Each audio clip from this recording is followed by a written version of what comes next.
And welcome to the Metal Mixtape here on KSQ 89.5 FM, Ashland, 94.1 FM, Medford, and streaming online on kskqdjramo.org. It's the boy, it's the time, DJ Ramo. You know what time it is? You know what time it is? It is interview time, and it is the Medford 3 edition because we got Spencer Timmons from the one and only Saltwound, which for me, as the booker of this festival, the organizer, the originator, the life force, when I saw you guys, it was an absolute no fucking brainer that we needed to get you guys here immediately, dude. Like just a couple songs in, my head was fucking demolished. I fucking like you guys are the type of people where like I recommend getting like a JBL system. You know what I mean? Maybe put the treble to 3 and the bass to like 5. You know, and just slam that shit real sick, dude. Because dude, it was fucking awesome. But Spencer, thank you for spending time with us. How you doing tonight, man? Good, man. How you doing? Good to talk to you. I'm just getting off work like right now, so I'm a little bit all over the place, but start to talk to you, man. Start for this fest. Start to get it done.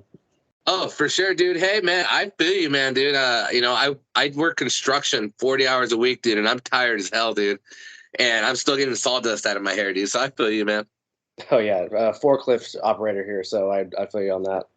Oh yeah, dude. Oh, dude, working forklift, man. I remember having hip pain all the time, dude, because you're having to slide out of that forklift and landing on your legs.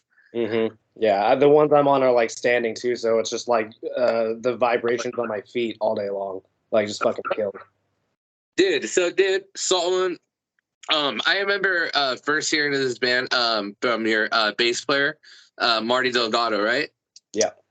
Yep. Yeah, so I remember being friends with her like 4 or 5 years ago because like she's a super badass tattoo artist, and I remember just like clicking on her site and being like, oh, clicking around, and I remember encountering you guys, dude, and like I said, dude, I grew up like in the 2005 like metalcore era. I'm in my 30s now, and now there's like this new wave of like this nastiness, dude. I don't even know what to call it. People don't even call it metal anymore. People call it like this new heavy, man. But for people out there that are going to come to Medford Metalfest and watch Saltwound, explain the band a little bit to them, and also tell us all the band members in your band, dude. So Saltwound started as a band in like early 2019. We announced kind of later that year. All of us in Saltwound were in local bands, either in Sacramento or in just kind of like the Northern California area for like a lot of years leading up to it. All those bands kind of either went to shit or we left on our own accord. And excuse me, we all just kind of got together and we're like, yeah, let's do something kind of heavy. And it started out as just like an internet project. Like we weren't going to do anything with it. We just wanted to kind of write and like fuck around and write heavier stuff than we were playing before.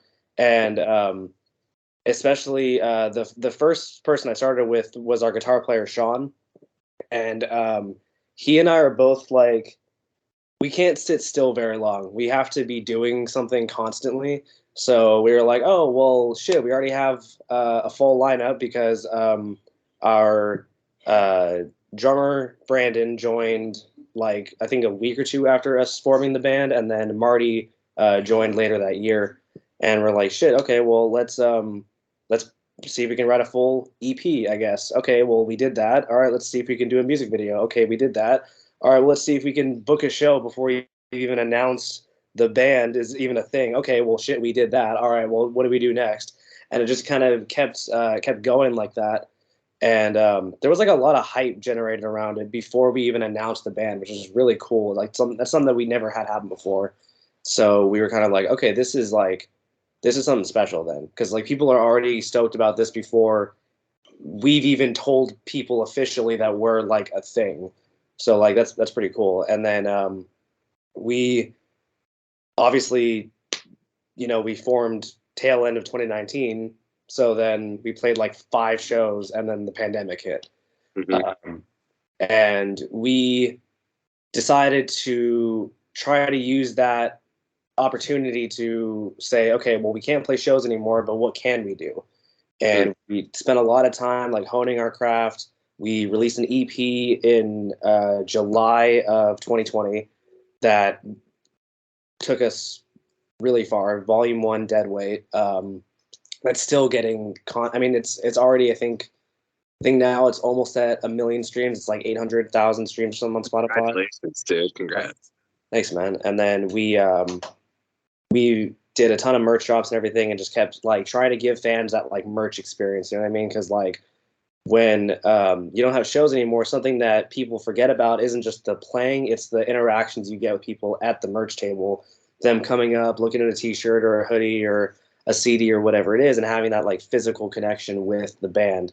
So we decided to try to focus on that and try to give people that like physical connection with us, so that way that wasn't lost on them, and we could kind of generate a lot more I don't know, like just more of an intimate experience with our fans than just like, hey, here's another single, or hey, here's like a really shitty recording of us playing in our rehearsal room or something. You know what I mean? Like, you know, check us out in like a year when we can play shows again. Like that sucks. You know what I mean? That's lame. So like doing something cool that actually gets people like hyped around the band. And then because we did that, we were able to put money aside, buy a van as soon as COVID lifted. You know, we were able to immediately hit the road touring. We did our first two tours last year with Hunt the Dinosaur, Falsifier, and Born Anew, which was sick. It was also our first time touring in Canada, which was really fun. And then tail end of that, we released Volume 2. So that's the most recent EP that we have released. And if you come to Medford Metalfest, you will hear all of Volume 2. I'm trying to think. Yeah, pretty much all of Volume 2 in its entirety, you will hear that. And then a couple songs of Volume 1. Dude, that is so sick, man. And like I said, dude, I listen to you guys, and like, and you know what was crazy? Like, it's kind of like you said, like the hype was there, because like I felt like this momentum, dude, and I saw you guys, and I was like, dude, it was kind of like I don't know if you're a dog person, but you ever seen like a cute puppy and you really needed to pet it? Yeah. Yeah, I saw you guys, and I was like, man, they got to play Medford, man. And dude, and you know what's awesome, dude, is that like here in Southern Oregon, we don't pull a lot of like your type of style of like music, and there's a lot of bands that are coming along with you guys that are mixing it up too. You know, same with you guys and like Connoisseur and the Christian. So I mean, you guys are all very different, but it's like that new generation of like the kids our age. You know what I mean? And like all these different styles, dude. And dude, it's gonna be absolutely sick, dude. And one of the things I love about you guys that I really know that people are gonna dig is like when I watch a video of you guys either play or a music video, I want to move instantly, dude. I want to move my head. I want to do my body like in this motion with my head and just fucking like ram my head into like some drywall or something, dude, and go hard, dude. I swear, like I don't know if you guys just purposely make everything so it just hits your heart as fucking possible, but like before you guys release a song, like what's your mindset? Like, is it to like fuck people up, or to have like just this constant groove where like, all right, we need to have the crowd going? I think I said on stage one time, because not to sidetrack, but on that note, I think that there was a time we played a show where the crowd really wasn't moving at all. And I think I made a joke about like, yo, our music sounds better in motion. Like, you guys need to like it sounds better if you guys actually move around. No, I don't know. We kind of,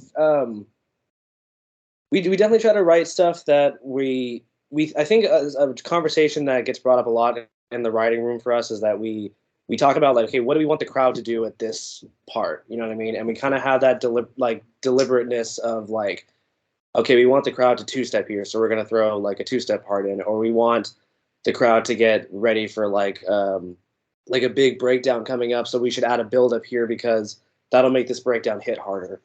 So there's a little bit of that. There's a little bit of us like talking about like the live aspect of it, but a lot of it also is us just trying to write stuff that we like. And I think the crowd aspect was a lot more prevalent in Volume 1. I think Volume 1 we talked a lot more about like, what do we want the crowd to do? How do we want this to be received from like a live setting? And then I think Volume 2 and the stuff that we're writing now is more of like, we want to try to experiment a little bit more. We want to kind of branch out from just like the beat down deathcore style. Like, not that we want to totally like, you know, eschew it or anything, but we just don't want to be completely pigeonholed with that.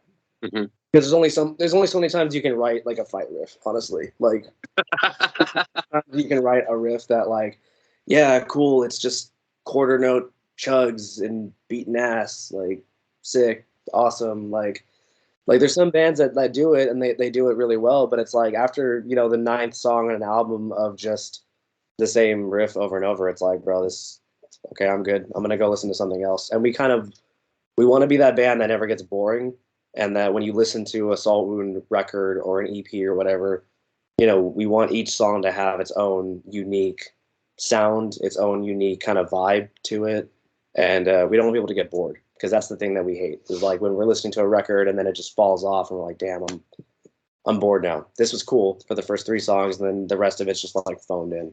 And we try not to write a lot of filler, which is why a lot of our songs are like really short. You'll notice, like, I think Serpentine on Volume 2 is like a minute and a half or like 2 minutes or some shit like that. But it's because we're like, no, that's perfect.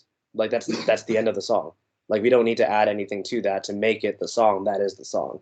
And that's something that we do a lot, is we don't add a lot of like filler to our songs. We'd rather have a 2.5 minute song of nothing but ass beater riffs that go hard as fuck than have a 4 minute song that is just, you know, it's 5 riffs trying to get to the one that we actually wanted people to hear. Gosh, you're after this interview, I'm gonna go like rewrite one of my songs and throw out like half my riffs. I'll be like, well, that's fucking filler. Well, that's fucking filler. I'm just trying to get to the fucking chorus anyways. So I guess I better throw everything out. Yeah, that's the funny thing. We started trying to write stuff that had like verse. We had like in Volume 1, if you notice, you listen to that entire record, I don't think there's a single song that has the same riff twice in it. Like in the same song. I don't think a single one of those songs has the same riff played twice. Volume 2, we tried to do that a little bit more because we were like, it makes the song sound longer if you don't use the same riff again, but it's also a cool way to bring it back, used sparingly. Because some bands, like, they'll do like verse, chorus, and like those are the same like 2 riffs for like 2 minutes. And it makes a song sound like, I guess, longer in a way, but it's like boring. It's like, okay, I've already heard this. Like move on. Like do the next thing. But that's something else we try to do to kind of like mask that our songs are like 2.5 minutes sometimes. Dude, that's fucking awesome, dude. Well, dude, I'm so happy that you guys made time for Medford Metalfest, April 15th. That you guys are co-headlining. It's gonna be absolute madness, dude. This whole town. It's getting covered by flyers. It's the hype is coming, dude, and especially for Saltwound. Before we end the interview, Spencer, can I ask you just 3 or 4 or 5 just random ass questions off the top of my head? Yeah, sure, go ahead. All right. In a zombie apocalypse, if you could have any weapon to destroy the zombie horde that isn't a cure or a nuke, what is that one weapon? Shit. I play enough video games. I should know this. I'd say probably a katana, because I've been playing the forest a lot with my roommate and my girlfriend, and it's been the katana is the best weapon for that shit. So I'm gonna say katana. All right, sounds good. If you could choose your death, but it had to be by somebody in a horror movie or in an anime show, who would you choose to kill you, and how would they do it? Probably fucking Jason. Honestly, I feel like he wouldn't like beat around the bush too much. He just cut my head off. Pretty cool. Dude, for all the people out there, dude, that only know you for this fucking screaming, brutal motherfucker, fucking, what else are you good at, man, that you think you're pretty good at? Well, I have a clothing line out that I just released last August. So Bleed Out Apparel, if anyone wants to check that out. We do semi like regular drops with it. I'm kind of getting more established with it and getting the drops happening a little bit sooner and a little more often. But yeah, we'll have a drop number 3 for that coming out soon. So check that out. Dude, that is awesome, dude. Well, Spencer, thank you so much for being on the Metal Mixtape, being a part of Medford Metalfest. This is going to be aired all over the world. Thank you so much, my brother, and I'll make sure to tag the band in everything. Thanks so much, man. Great talking. See you then. Later, brother.